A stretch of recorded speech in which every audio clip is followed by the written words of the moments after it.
I have been developing a brand of conscious awareness and of conscious living through an own experience that I had in my life with a health challenge.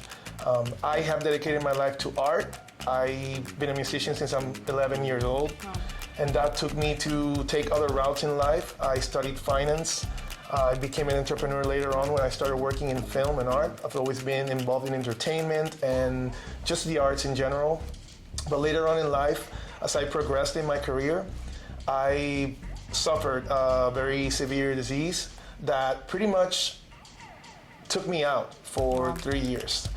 And that led me to a new path in my life and created a convergence of who I used to be as an artist and as an entrepreneur with a new path of sharing my story and how I healed myself from pretty much an unhealable disease. Wow.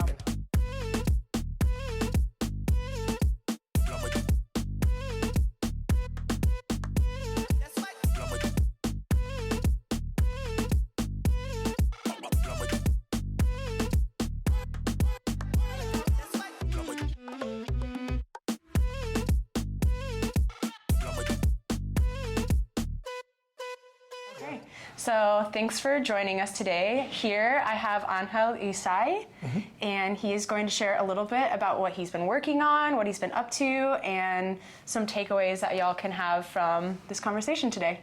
Thank you for having me, Beth. It's a pleasure to be here, a pleasure to speak to you. So a little bit about me, right? I'm currently an artist and an entrepreneur and a healer. I have been developing a brand of conscious awareness and of conscious living through an own experience that I had in my life with a health challenge. I have dedicated my life to art. I've been a musician since I'm 11 years old, and that took me to take other routes in life. I studied finance. I became an entrepreneur later on when I started working in film and art. I've always been involved in entertainment and just the arts in general. But later on in life, as I progressed in my career, I suffered a very severe disease that pretty much took me out for 3 years. And that led me to a new path in my life and created a convergence of who I used to be as an artist and as an entrepreneur with a new path of sharing my story and how I healed myself from pretty much an unhealable disease. And how that led me now to embody a leader in the space of showing others that there's different alternative methods of healing and that you can achieve holistic healing through maybe not the conventional way that most people seek out, but through other means that involve more natural and more healing with your own body and your own system recognizing who you are.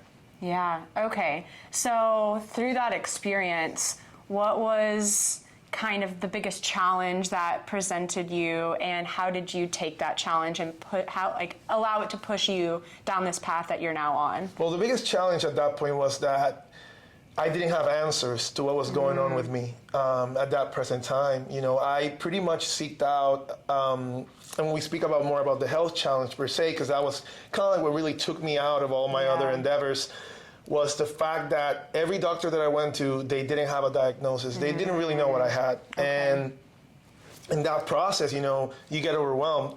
I was riddled with anxiety and just worry because, you know, they can't tell you what you have and you're just seeking out an answer. And that time will, even to add more to the mix of the situation, like the pandemic was raging. That's when COVID-19 started. So it was COVID-19 mixed in with this situation of my health and not knowing what was going on, what really was the biggest challenge at that point. Yeah, so you had like multiple really kind of traumatic things layered on top of each other. Yeah, 100%. Okay, so you had that experience happen, obviously. Now you're doing something different. What is it that you're working on now? Well, right now I've been working on getting more of my art out, and not only that, but also working on creating a coaching or mentorship container where I help. It's been going on for approximately like 6 months. Okay. And I've been bringing people in on donation base at the moment and just giving back to people a lot of what I received through my own searching and through my own soul searching in reality. And finding myself within this situation and looking to connect with something else maybe within me or above me that could help me withstand the challenges that I was going through at the time. So I've been working on giving back to people what I received. Okay. So how did you find resources to help you? Like, was it books or podcasts or people or like what did you learn and where did you find it? That's a great question. And interestingly enough, I actually, at the time I was living in Atlanta and I was searching for answers. And there's this store that I always went to. It's like a natural store, like 10 minutes from where I used to live.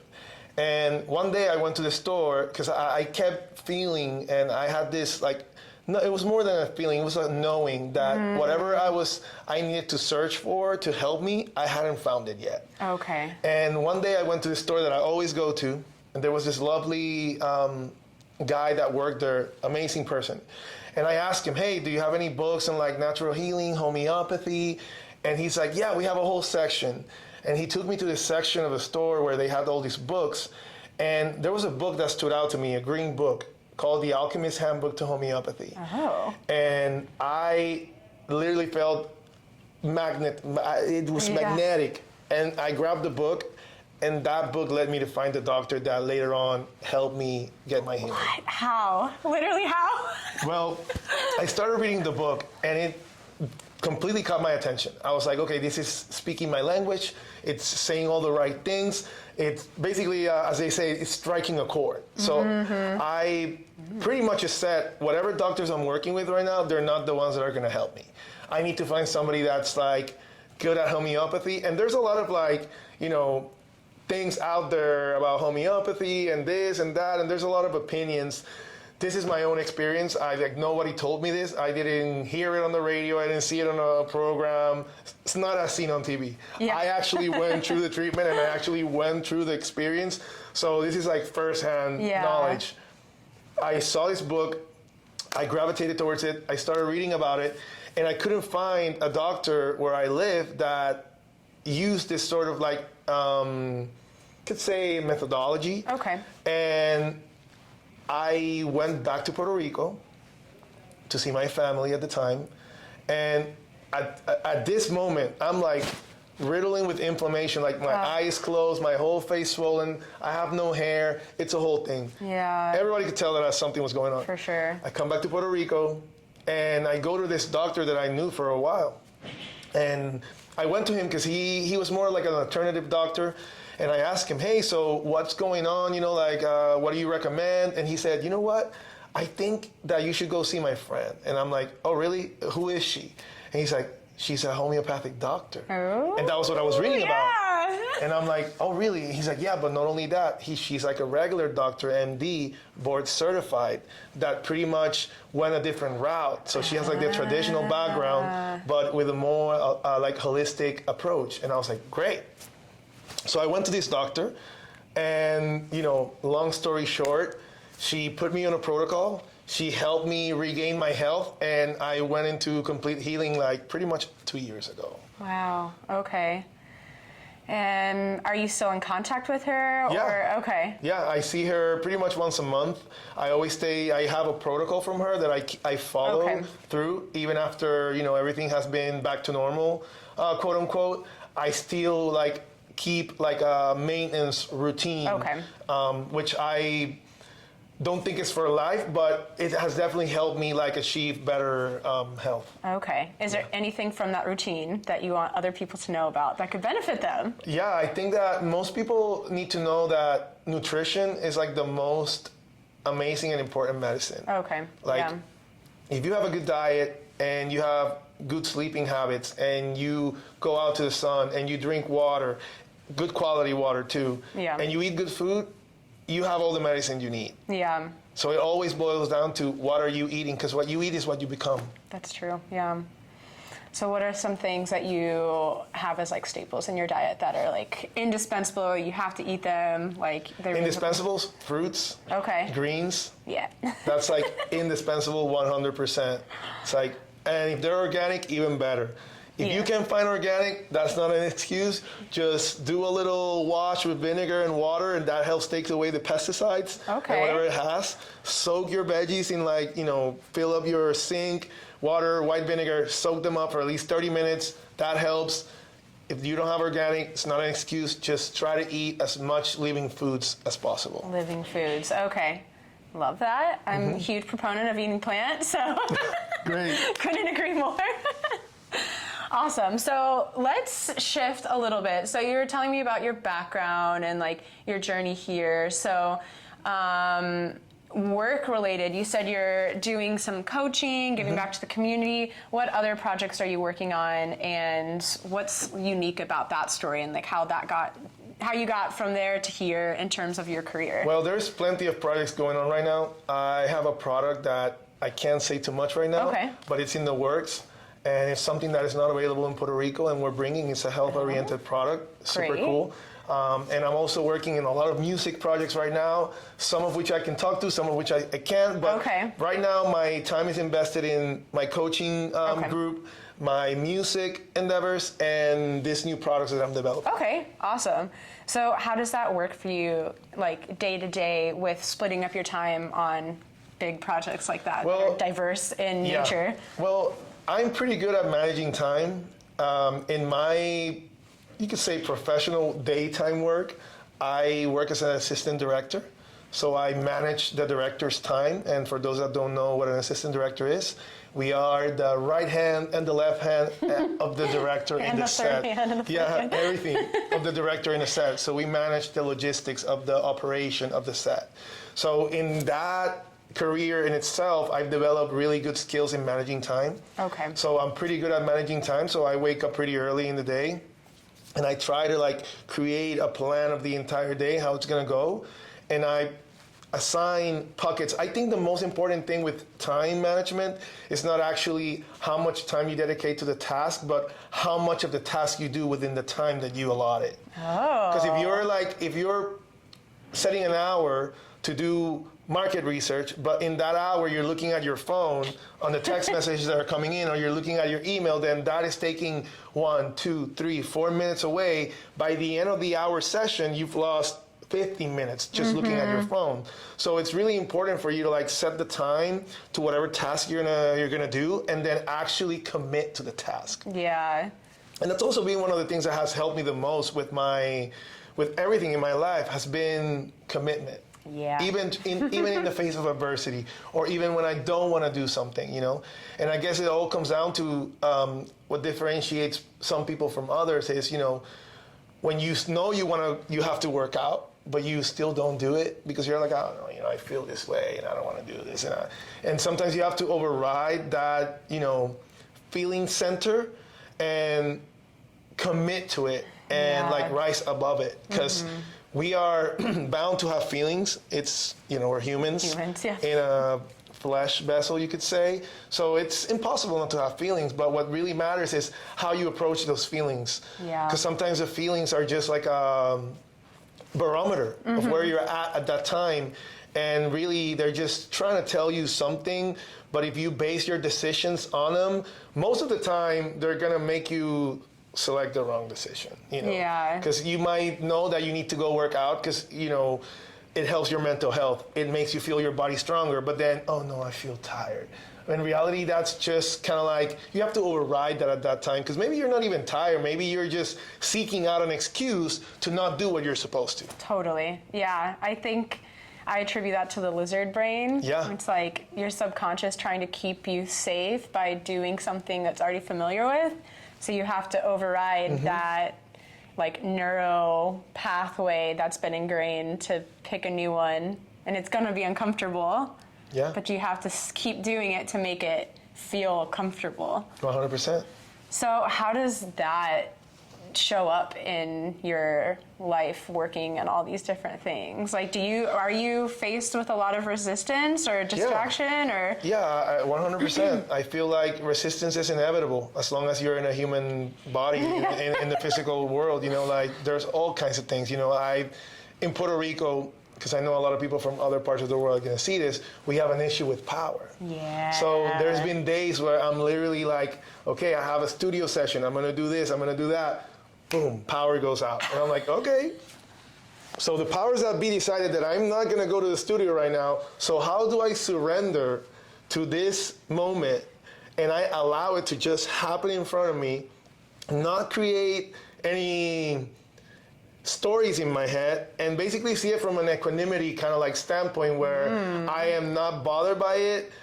I am just neutral. So let me just let it happen. And then, I kid you not, a lot of the times when I've done that, like, it comes back an hour later. I already made other plans to do other things, but it come back and I'm like, okay, then it wasn't the right moment to do that. Yeah. And because sometimes we make a plan to do something and we got to see what's going on around us, because we might make a plan, but then there is something else that needs to be done. Yeah. And that's one of the things of like following your intuition, going with the moment, you know, like being present. A lot of people say that and they throw out, that's like a concept that a lot of people throw out there nowadays, like, oh, you need to be present.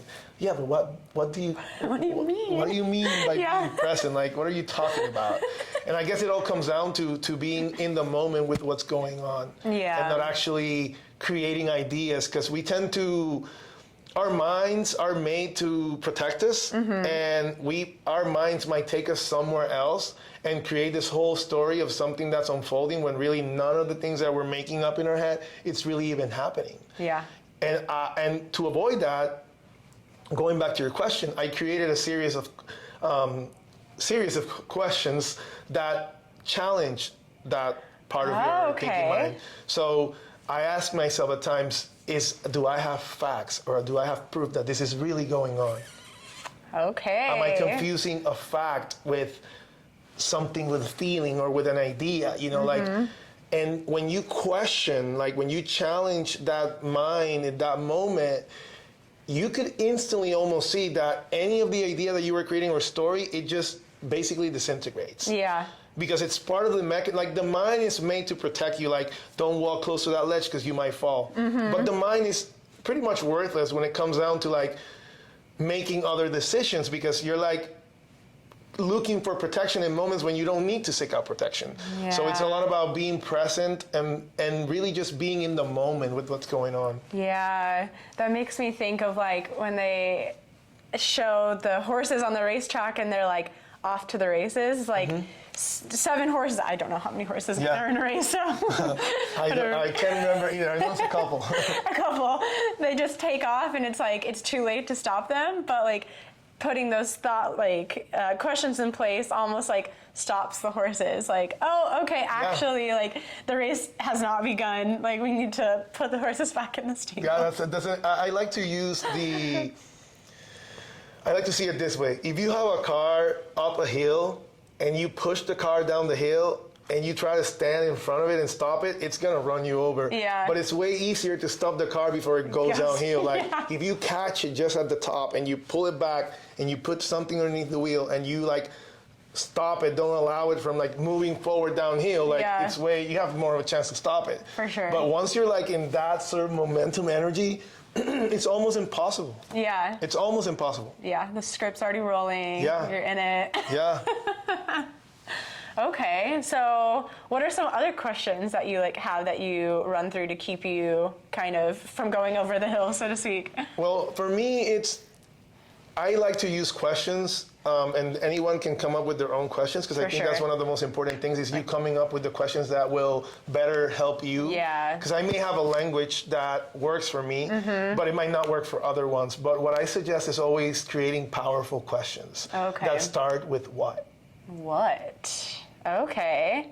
Why is that so like powerful for you? So for example, if I say, what is the message that's coming through with this feeling state? What is the message that this thought it's showing me? Like, what is underneath this? And at times we might have needs that are not being met on our own, that we are seeking to meet in others or in things outside of us. Yeah. And when we challenge with questions that are based in what, we are questioning the root cause of that belief or that thought that's coming up, you know, like, what is the point of me thinking that this other person is going to screw me over when I don't even have a fact?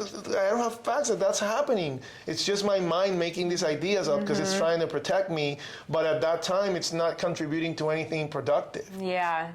Okay. It's just creating more resistance. It's just creating more baggage within me, essentially. So it's almost like, and correct me if I'm wrong, but it's almost like the what is like the trigger for you to like stop and put like your thoughts in a frame to examine.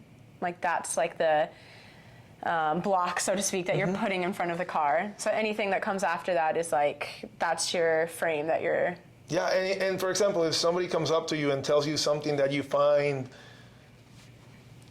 interesting or something that you don't know why they're saying it, if you say, why are you saying that? It's a whole different line of questioning if you say, why are you saying that? But if you say, what is the purpose of your communication right now? You know, like you're digging so much deeper. Oh, well, everyone can ask why, but when you like, what is the purpose? Like, you make people think. Okay. You make them go deeper, you know, like, oh yeah, why are you doing that? Oh, because I want to. You know what I mean? Like most people would react like that. When we say, what is the purpose of you saying these things to me? They're like, oh, you know, like maybe what I'm saying doesn't have a purpose. That's so true, yeah. It is a deeper line of questioning. It is. Let's chat a little bit about how you got into the career that you're in now. And like, what was that thing that like pushed you into that? Well, super interesting because I actually didn't plan to be in the career that I'm at right now. I always followed my heart with music, but in the sort of professional career that I'm on, I sort of like by a synchronicity fell into it. I never actually planned to be part of the film community, but one thing led to the other, and through music, I met people that were in film, and they sort of like, I stood out to them because I'm very like people-oriented and I like to communicate. So I stood out to them and they were like, oh, you gotta work with us. And I started as an intern, and pretty much I stayed, and it's 10 years later, I'm still in it. Wow, Yeah. Incredible. So it was kind of the fact that you have this energy that is, I don't know, I would say like collaborative or kind of magnetic towards like collaboration and community that spurred people to want to work with you. And 100%. would you say that's also what kept you in the career? Yeah. Okay. Yeah. The fact that I'm able to deal with people on a day-to-day basis, it's something really rewarding to me. Yeah, totally. So you get energy from working with people. Oh, 100%. Yeah. Yes. Yes. That makes sense. That's definitely obviously beneficial and necessary, I would say, to coaching and mentoring people. So that's, an indispensable quality. Let's talk a little bit about like jumping in this career, music and film. What are some really big things that you've learned by being on that career path? And what are some things that you've had to unlearn? Well, that I've learned, the biggest thing that I've learned is patience and understanding and acceptance. Because when you work with so many people, there is things about other people that you're not going to really find attractive in many cases because you're dealing with them like 12 hours a day, 14 hours a day. And people show who they are. They put out who they truly are very easily. So you have to learn to accept people as they are and to appreciate them. Even with their little, not so good habits or maybe not so good qualities. So I've had to learn to accept people, to love them as they are, and to be patient with them. And patience requires, they say patience is a virtue because it really is a virtue. And accepting others as they are and not wanting to change other people, I think it's one of the biggest challenges for humans nowadays. Yeah. Because a lot of people want others to conform to the way they see the world. But the more that we learn to appreciate the way that others see the world, the more we learn to appreciate the way we see the world. Because as you judge others, you judge yourself. So true. So surrendering to that and being able to accept is super important. Okay. And unlearn, I had to unlearn being judgmental. Okay. Because in Puerto Rico and in the Latino community, there's a lot of like religious influence. Okay. And I think in the entire world, but more in our culture, there's a lot of like religious indoctrination, religious programming, like exoteric teachings that really just make people have an idea of how others should live their life based on what they learned. But the way that you live your life and the ways that you learn to live your life may not be particularly the way that other people have learned. So unlearning to judge others, you unlearn to judge yourself. Because you're creating a hostile environment in your world when you're constantly judging the way people live their life, because essentially you're judging yourself. Totally. Because everyone around you is a mirror of who you are. Yeah. Yeah, that's so true. And I think, I don't know, for a lot of people, the view of religion is, there is a lot of like shame that comes with it, and that is maybe because of what you're told you're supposed to do or think or feel or behave. And so that's where kind of the self-judgment starts, and then because you have that view of yourself, it just overflows into all of your other relationships, big or small. And morality is a very broad topic, because people choose the way they want to live their life. They all have different ways of living their life. And essentially, you can't dictate how others are supposed to live their life. You can only dictate how you're supposed to live yours. Yeah, 100%. Having that view of like how you're supposed to operate and you apply it to other people, you set yourself up for so much disappointment, because like no person in that situation is winning. Yeah. One of the things that I've learned recently, actually, which is super interesting, is that if you want to live a happy life, you should never create expectations or hope with anything that is outside of you. Or anybody. Okay, this is kind of like Buddhism, almost in a way, like free yourself from attachment and desire. Kind of. You got all this cool work going on, lots of life lessons that are impacting it, but big, huge, important thing, where do you find inspiration? This is a question that really touched me, and I find inspiration through my inner child. Okay. And getting into a spirit of play. Because if you look at the word inspiration, it means to be in spirit.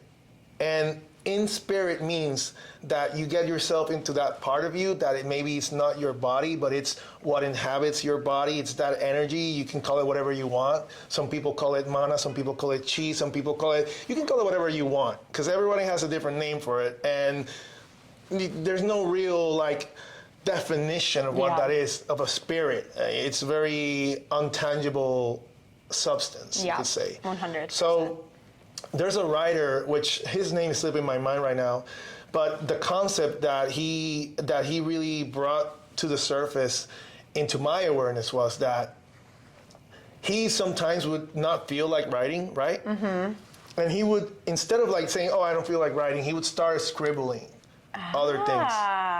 And he would start playing with words. And the moment that he would start playing with words, he would get into the inspiration of writing. Okay. And it happens with anything. Like, for example, if I'm making music, I try to make it be something that's playful instead of something that is like a work that I have to do. So maybe I don't feel like making music today, but if I start playing around with the instruments, if I start playing around with the program, if I start clicking on different chords, if I start playing the piano, that gets me into the inspiration, creates momentum, and all of a sudden I don't want to get up from what I'm doing because I'm inspired. Yeah. So I seek inspiration through my inner child's spirit of play. Play, yeah. You're easing into it without having the end in mind. Correct. It's just for the enjoyment of it. Yeah, and this could be also related, and look how funny that is. It could also be even related to sexual exploration with your partner, or friendship and a conversation when you don't want to do, or you feel a little resistance, and instead of making it about getting to the finish line, you're making it about the process of getting to the finish line and having fun with the process and falling in love with the process, and that gets you turn on, tapped into your place of power.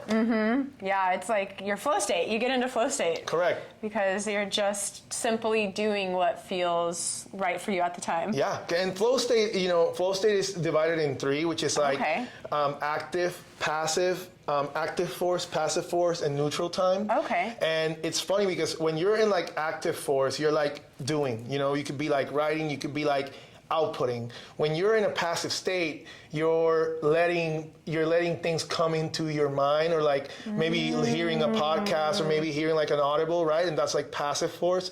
But then when you're in neutral time, that's when some of the best ideas come.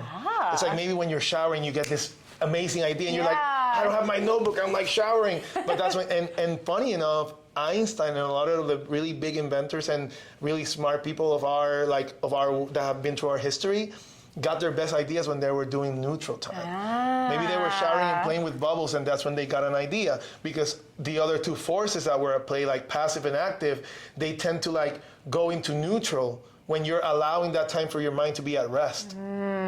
Okay. So that's essentially what you're doing then with like allowing yourself to play because you're like relaxing your mind. It's creating a balance in between those three forces. Yeah. And the more that you create that balance, the more you get into flow state. Okay, totally. Awesome. You shared a lot of stuff with me today. What really diverse set of information, music, film, homeopathy, some travel related experience, some like really challenging health stuff. How has everything, this like culmination of all your experiences in life, helped you learn about yourself or better relate to your community or the world around you? Well, this has helped me look inside myself and introspect in those areas of myself that maybe I was negating throughout my life. And all these experiences have allowed me to look deeper within myself and to really, really, really get to the bottom of why, why has all these things transpired? What are these things trying to teach me? These experiences, like, why do I repeat certain lessons in different ways? Why do certain people keep showing up in my life? Or maybe like you seek out a person and then little did you know, you find a different person with the same qualities as someone that you didn't want to be around. Because life is actually trying to teach you something, but until you actually take the time to look within and dig for that answer, those experiences will keep showing up in different ways, trying to teach you the same lesson. So all these experiences have allowed me to look within myself more, to get better control of my emotions, of my personal state, at all times, and that is allowing me to better deal with those around me. Okay. Because since I understand myself better, I can understand other people's behaviors and patterns better. How did you get to the point where you realized that though? Because I feel like it's so hard to go from like being on autopilot, feeling like it's them, it's this situation, it's like outside of my control, to actually being able to be like, oh, where am I in this? I think it really was when I lost my health, because I found myself alone in a situation where no one could save me from it. I had to save myself. Okay. And it's super interesting because that's something that a lot of people like in the Christian community say, like salvation is individual, but it really is. It really is about you saving yourself. It's like when you're in a plane, and the masks of oxygen mask broke. Every time the flight attendant says, make sure you put your mask on first before assisting somebody next to you, because that's so true. You can't externalize things. You have to save yourself first. By you saving yourself first, you're able to help others. So true. Because unless you learn the lesson, you can't tell other people to learn a lesson. Yeah. Because you haven't learned it yourself. Yeah. It's like trying to tell someone, like, you should dye your hair purple. Like, I know so much about purple hair, and you do not have purple hair. Yeah, you've never done it. No one's going to listen to you. Yeah. You got to practice what you preach. Yeah. Otherwise, you're just talking out and, like, into the wind and just saying whatever for no reason. Like, it has no substance. Yeah. Talk is cheap. I have this tattooed on me. Great, so yeah, talk is cheap. Yeah, you gotta be about it. Okay, so let's wrap up. So what are your plans for the future, both like personally, professionally, spiritually, anything that you want to share? I have many plans. One of the biggest plans right now is to be able to bring out this product. It's like I said before, I can't talk too much about it, but that's the biggest plan for this year now, is bring out this product. And also start releasing a lot of the music that I've been keeping out. There's a lot of artists that I'm working with right now, and that's one of the biggest goals, is releasing at least like 5 to 10 songs that are gonna be super great. They're like different styles. There's already a couple of them that are coming out. And then the advice that I have for people is to, and this is something that I've heard very frequently, and it's something that has really like resonated with me, is follow your heart. Don't ever let, like, if it's something that you love deeply, you're gonna do it regardless of the outcome. Like, I can do whatever I want into the world. I can push out a product, I can put music out, but me putting that out doesn't mean necessarily that that's gonna create money or that's gonna be successful, but I'm putting out what's in my heart. Yeah. And when you do that, you can disconnect yourself from the outcome and just allow it to be. Because the only thing we can do is create something and do the best we can. But once it's out there, it's out there in the universe. You can't do anything else. You can't control the outcome. So I would advise people to follow their heart, be in their pleasure, in their love, and always express what they want. Yeah. Don't hold back. If you have something in your heart that you want to say, if there's something in your heart that you're feeling that you might be holding or might be not wanting to share because you're worried that what other people are going to think, just go for it and put it out there and let the universe do the rest. Yeah, 100%.